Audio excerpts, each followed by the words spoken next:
So I'll just start off here and give a little introduction. One thing that might surprise you are the different types of careers people here in Edwardsville have. Of course, you have a lot of lawyers and bankers. I know a man who designs ocean-faring ships from his home office in town. I also recently met a gentleman who does program editing for Fox Sports Midwest from his basement. And up until recently, I thought the most interesting home office job in Edwardsville might be a woman I know who designs data circuits for major events, such as major sporting events, political conventions, etc., all from Edwardsville. But none of these careers compare to the job my guest has today. He is the national sales manager, national and international sales manager for a leading Napa winery. His name is Scott Reed. He lives here in Edwardsville with his wife, Laura. And you may know his better half, Laura Reed, who is the co-owner of Cork Tree Creative. I thought it would be interesting for Scott to share a little with us about Round Pond Winery, his role there, and what the winery world has looked like during COVID in 2020. I'm really excited that Scott was willing to talk with us today, and since he will have far more interesting things to share with you than me, I turn it over to Scott. Awesome. Well, thank you, Jennifer. I appreciate it. And hello, Edwardsville. I guess is it Rotarians? Is that how you're referred to? Rotarians? Mm-hmm. It's a pleasure to be here. Thank you all for letting me jump on here today and be a part of your monthly meeting.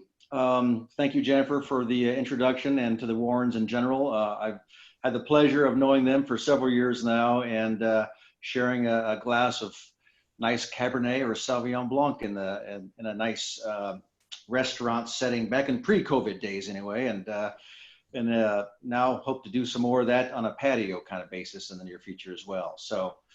So again, thank you for having me. I am from Quincy, Illinois originally. I'm not sure if you have any other Quincy folks on this Zoom meeting here today or a part of the club, but that's my hometown. But I've been here in Edwardsville now since 1997.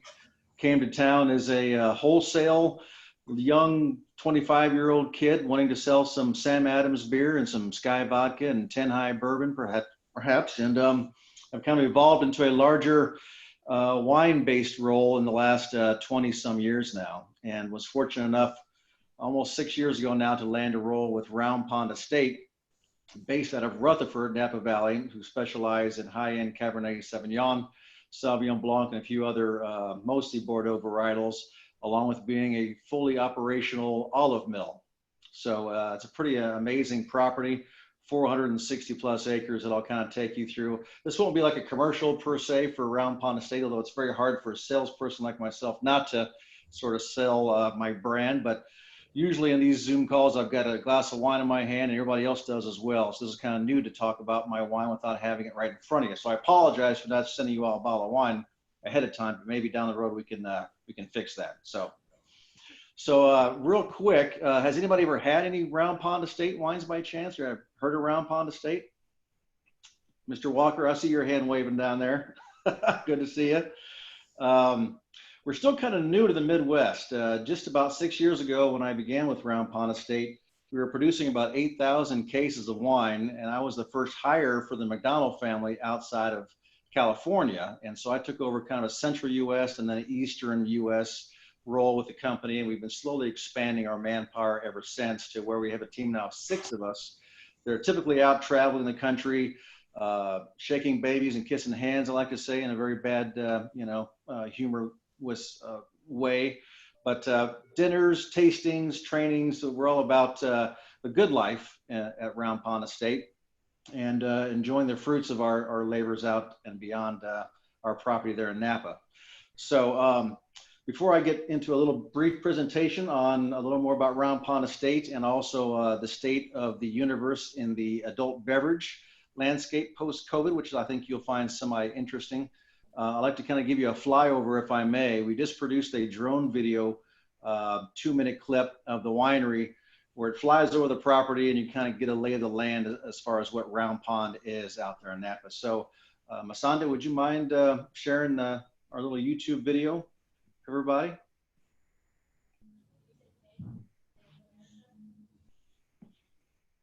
I'm not sure if you can hear any sound or not, anybody, but it's a brief little flyover. Again, that's a little shot of our property, coming in at different angles.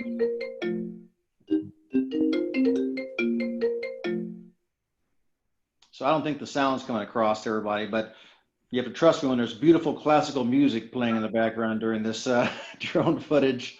But it basically gives you a lay of the land of some of our acreage. Again, we've got 460 acres that we own there in the heart of Rutherford, which is the heart of Napa Valley, specializing again in mostly Cabernet Sauvignon grapes, and some Sauvignon Blanc is the second highest production we have there at Round Pond.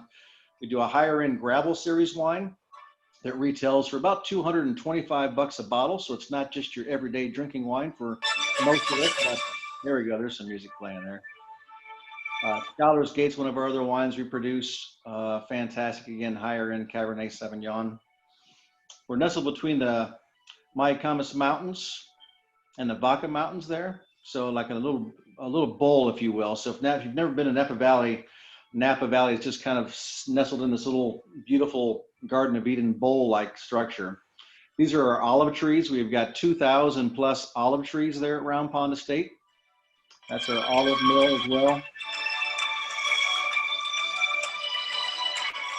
And we have these beautiful gardens as well right behind our winery and on various parts of the property. So we grow organic and sustainable fruits and veggies. We've got orchards of blood oranges, Meyer lemons, all kinds of varying produce, and again, vegetables as well we produce.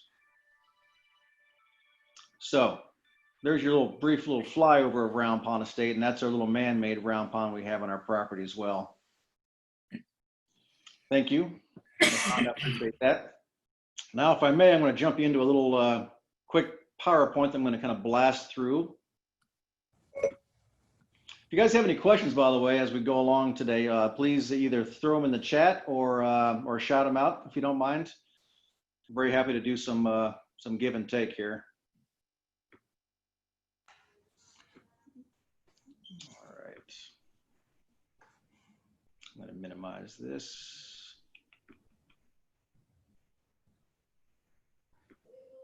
Can you all see the first screen there? Yes. Excellent. So there's a little shot of our front door there. This is when you just got the winery completed back in 2007. It's now full of vines and grapevines growing up the sides of the building there, but that's a little front door pic, if you will, of the winery. There's a few wines you might see out in the public eye. We've got quite a bit of, you can imagine me being here in Edwardsville, we do have quite a bit of these wines in local restaurants and retail stores. I know Bin 51 downtown is one of my best accounts and has been for several years, where you can find some of the wines. Sugo's, Chop House, Cleveland Heath, I think pours our Kith and Kin Cabernet by the glass as well. So I'm sure you've seen a few of these bottles here and there about town. This is the McDonald family that I work for, family owned, second generation now. So it's Miles and his sister, Ryan, are actually the current co-CEOs of Round Pond. We've been doing our thing now in Napa Valley for actually going on closer to 40 years than 35 years now. And their father, mom and dad, Bob and Jan McDonald there in the center, are the ones that founded the estate back in 1983 officially. And again, Miles and his sister Ryan are now co-CEOs at Round Pond Estate, a true brother-sister team who actually share an office, if you can believe that, with desks that face each other. And they've got a little brass cannon between the two desks. And whenever somebody's on the not so good list, that cannon points at them. So I'm not sure how they quite do that. There's Miles and Ryan there in the back of the old truck. That's their dog. Well, that's Miles's dog, Bunker. I call him Bonkers because he's just that. He's a crazy dog. So we do have winery dogs there at Round Pond Estate. I mentioned we're not just a winery, but we're also an olive mill. 2,000 plus olive trees on our property. There's only 2 olive mills in Napa Valley, we being one of the 2.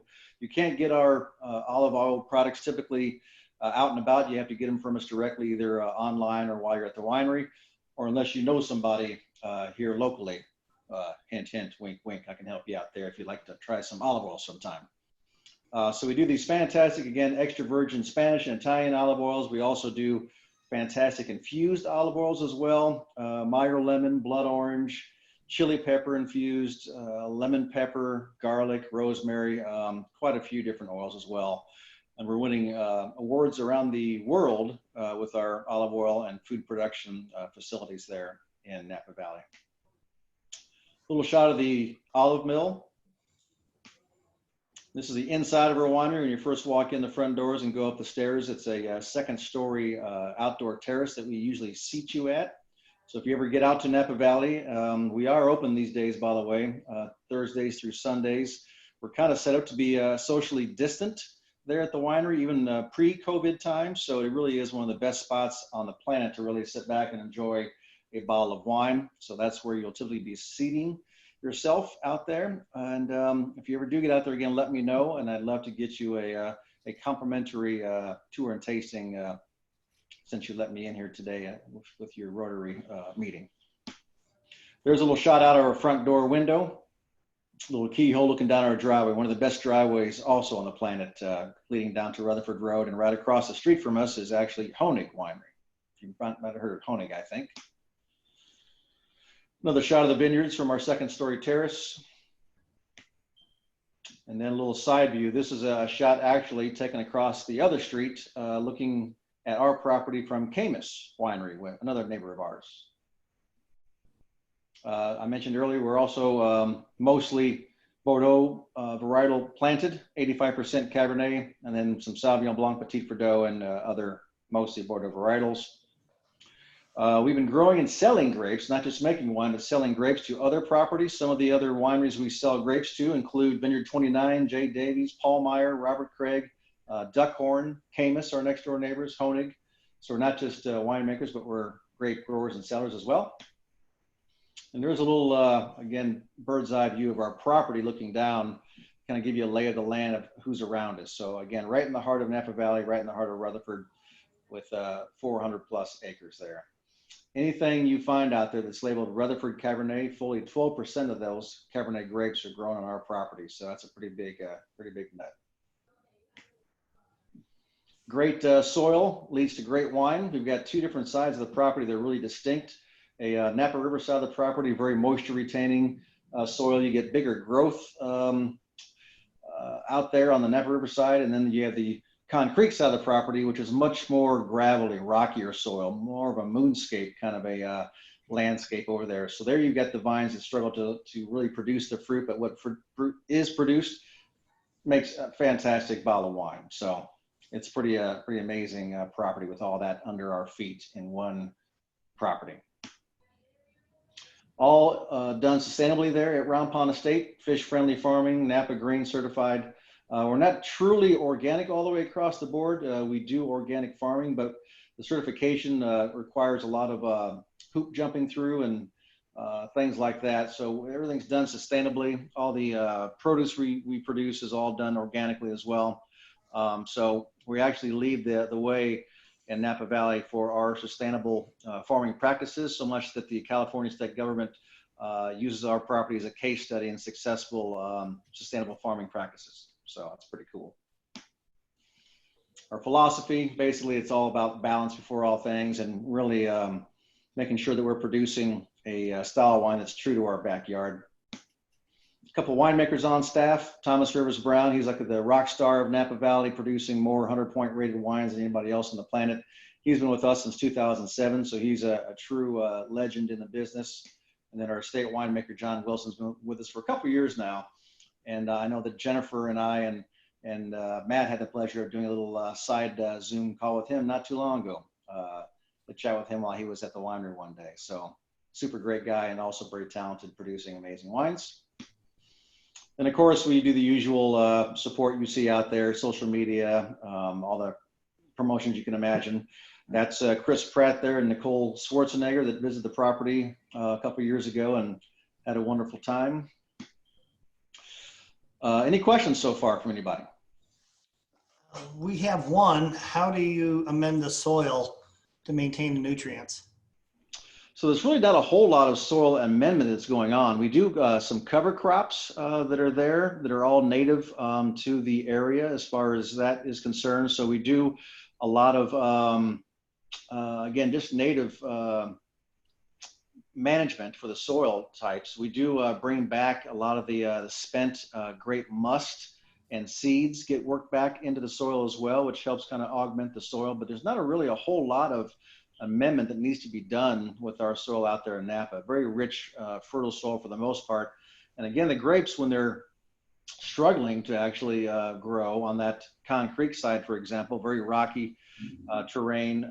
The grapes actually produce better wine. The vines produce smaller berries. They're more intensely flavored, more skin contact with the actual grape as well. So it produces, again, more bold flavors, aromas, things like that. So when the vines struggle, the end product is usually even better. Scott, we have another question from a shameless Rotarian Certainly. wanting to know if you need more friends and could you stand to have one more best friend. Gina is available.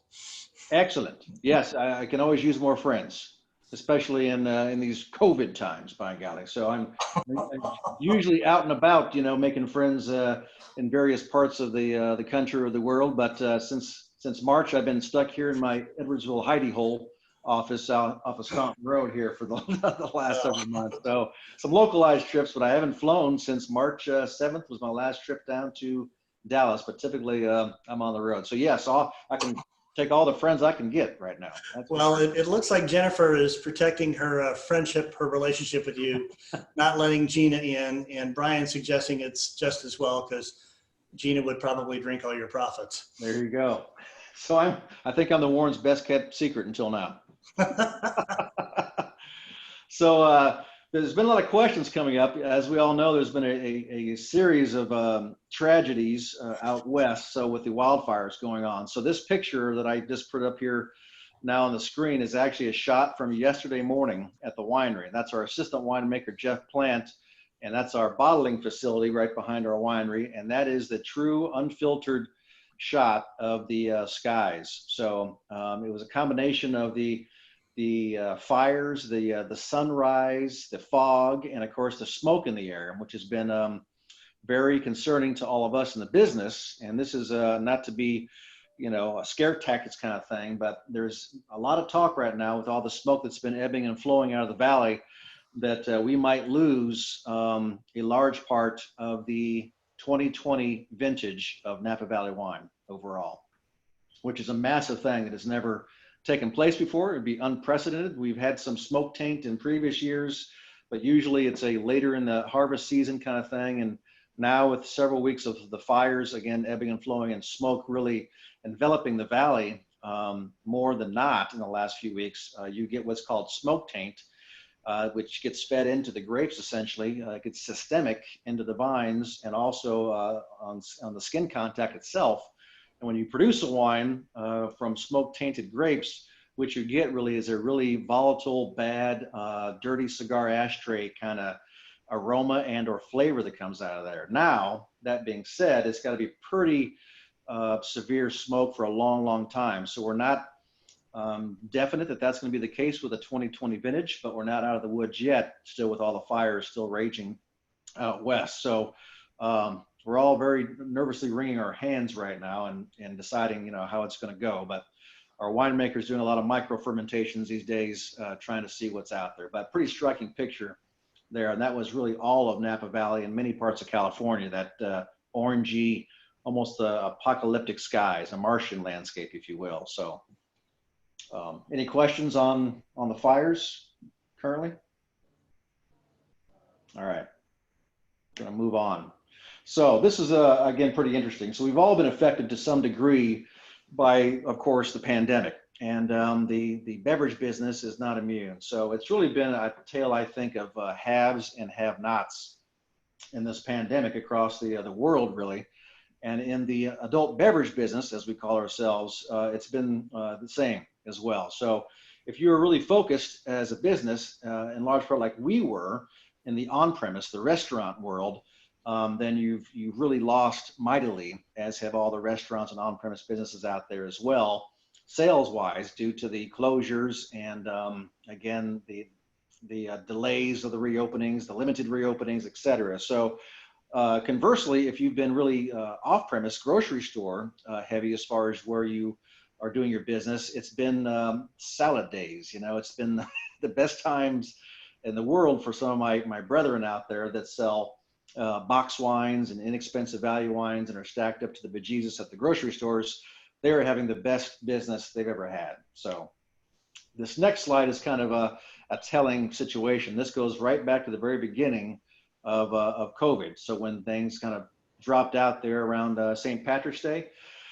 Pretty amazing slide showing sales, what happened pre-COVID versus post-COVID. Now keep in mind that pre-March 7th, even that far left column there on this slide, sales were basically flat. So around 0 to 1% increasing on sales overall in the wine industry anyway. So all of a sudden you go to the COVID times when the bottom starts falling out, it spikes from 2.1% at that point to 28%, and then all the way up to 66%, and then leveling back down to around 27%, where it's been hovering off and on since then.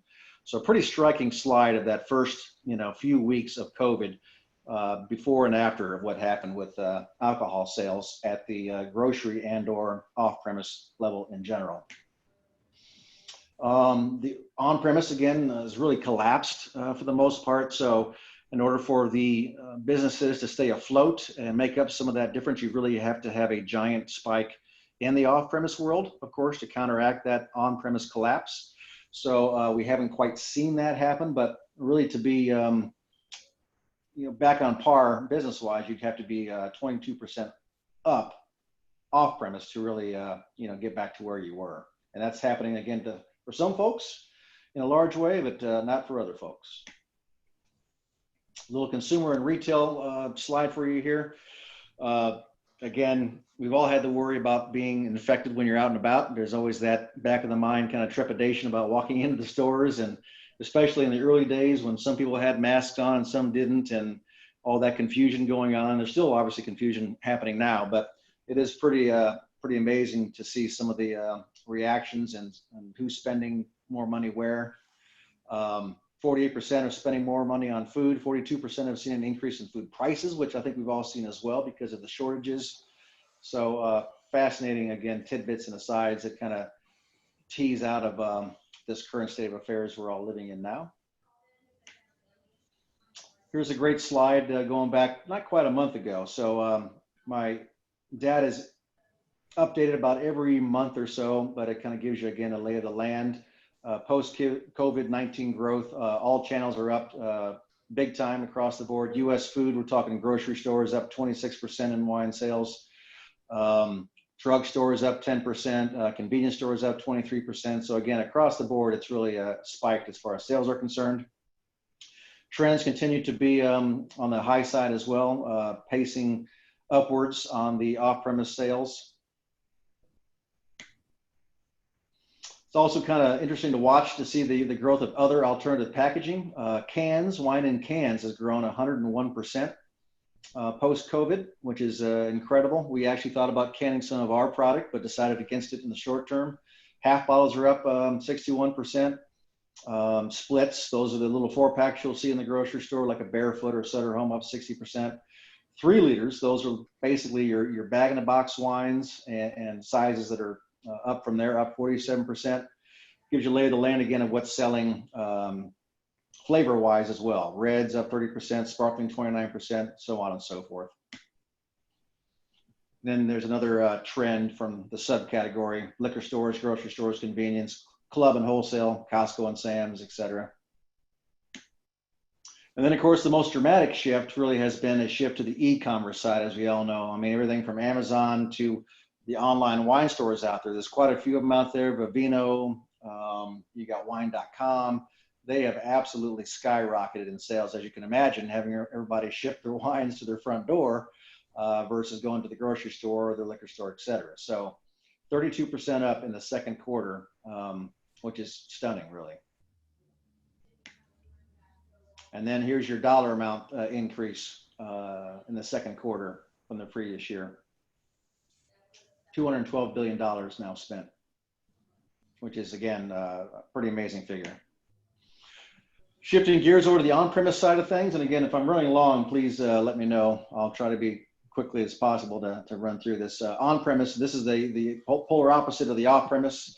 The big collapse has been on since really the end of Q1. So fine dining down 25%, bars and clubs 23%, lodging, recreation, et cetera, all on the downswing. Consumers, again, have slowly been kind of tiptoeing back into those waters. This is some of the mindset of when consumers might be returning to the on-premise world out there, country clubs, restaurants, etc. And then also an interesting slide about the return to restaurants by age. Younger generation, 21 to 34, 46% has been out and about. This is what I found interesting, that there wasn't a whole big swing, I think, as far as the ages of folks returning back into restaurants. And the 35 to 54 age group has about half have returned to eat something out and about versus cooking in. I know, like you guys, I've done more dishes in the last 6 months than I've done probably in the previous 10 years. So also a bad part of the pandemic. Takeout delivery, we've all done this, right? So this is where it's so important in this day and age to support our local businesses, be it retail or restaurant, by at least doing takeout where we can. I've had more Sugos, I think, in the last 6 months as well than I've had in the previous couple of years. Love Sugos, and takeout has been a boon for us all, I think. So please continue to support your local retail stores and restaurants as much as possible.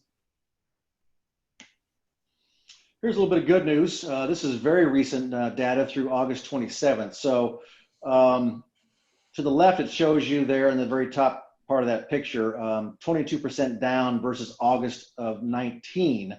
However, versus last week, and this has been the trend the last several weeks, the on-premise sales are trending up. So ever so slightly, but up 3% versus the previous week. So that has been the trend. A few states that I singled out as well. Texas is up 2% in the last week. New York, Florida, California, lesser amounts. Illinois up a whopping 11% from the previous week, which is kind of interesting. And then there's your home base snapshot of what happened on the on-premise side of things again as well. Down 36% versus last year in on-premise sales of wine. This is just wine. And up nicely versus last week. So hopefully that trend's going to continue as far as the wine sales are concerned. And that's it for my quick and dirty little PowerPoint for y'all. So I'm going to stop sharing this and then field any questions or comments or anything else you might have out there on Round Pond and the state of the adult beverage business, wine in particular, out and about. Scott, one of the later charts you had there, if I was reading that right, it said that people were, I guess, more in tune with coming out to eat than they were to coming out to drink from a safety perspective. Is that right?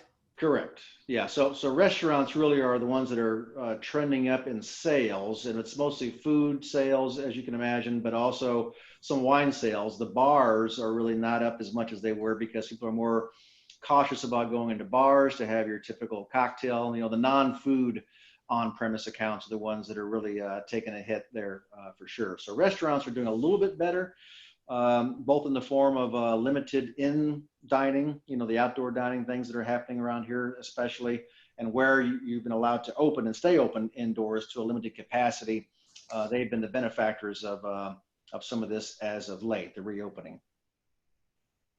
Yeah, but bars are definitely on the, you know, still suffering because folks in general just aren't really getting out to have a drink here or there like they were 6 months ago. Okay. Yes. Any other questions? Questions, comments? Thank you, thank you. Yes, so again, it's... Ask how much of Napa Valley has been burned by the fire? Well, so... As far as land coverage. There's land coverage, I think somewhere around, the last I heard, don't quote me on this, was somewhere around 4,000 to 5,000 acres around Napa Valley, in and around, but mostly winery, non-grape acreage, mostly the scrub areas, mostly in the hills.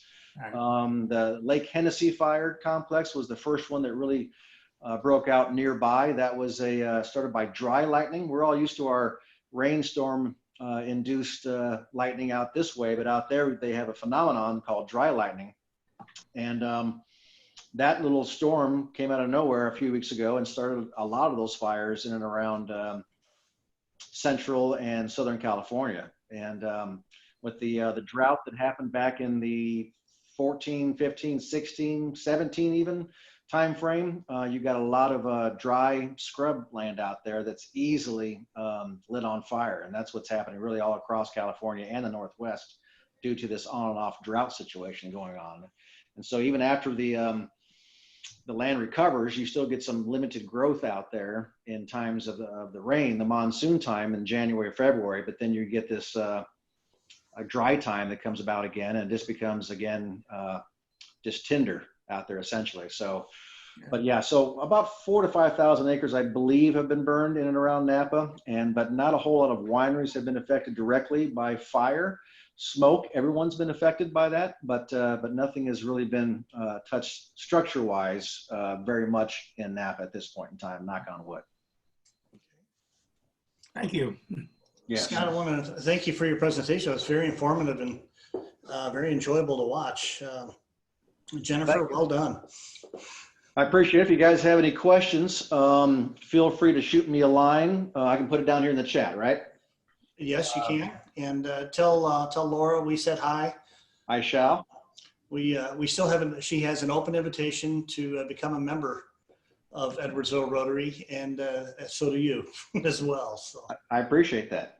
I will tell her she's back in her office there at Cork Tree right downtown. If you all have seen the sign as you head towards the Stagger Inn and turn right on Main Street, she's the building that used to be the old Madison County Title Building, I think, at one time, if I'm not mistaken, or don't quote me on that one either. There was another public building, I believe, before she took over the back half of that. So she's doing very well. I'll pass along that. And again, I thank you all. I put my email there in the chat. So if you have any questions on anything Round Pond, I'd be very happy to assist you in that regard, and look forward to seeing you all out and about sometime. I'll talk to the missus and see if we can get ourselves into the Rotary somehow, some way. Do you take bribes in the form of wine or olive oil? well, I'm sure we can talk. Okay. Yes, we do. Scott, we do. Without question. Fantastic news. Well, I've got plenty right behind me here on this side. I can just shovel a few bottles your way, no doubt. Okay. So, Thank all you, right, Scott. I appreciate it. Thank you. Have a good day. Thank you again. You too. Bye. Okay. Let's see, Masanda, if you would get us set up for the 4-way test. And next week we have Matt Warren with the program and invocation with Rick Martini. So we'll do the 4-way test and then go to our breakout rooms. Remember, those end at 1 o'clock, so don't be surprised if it shuts off. Sometimes gives you a couple extra minutes, but it's usually a surprise. So Masanda, are we ready?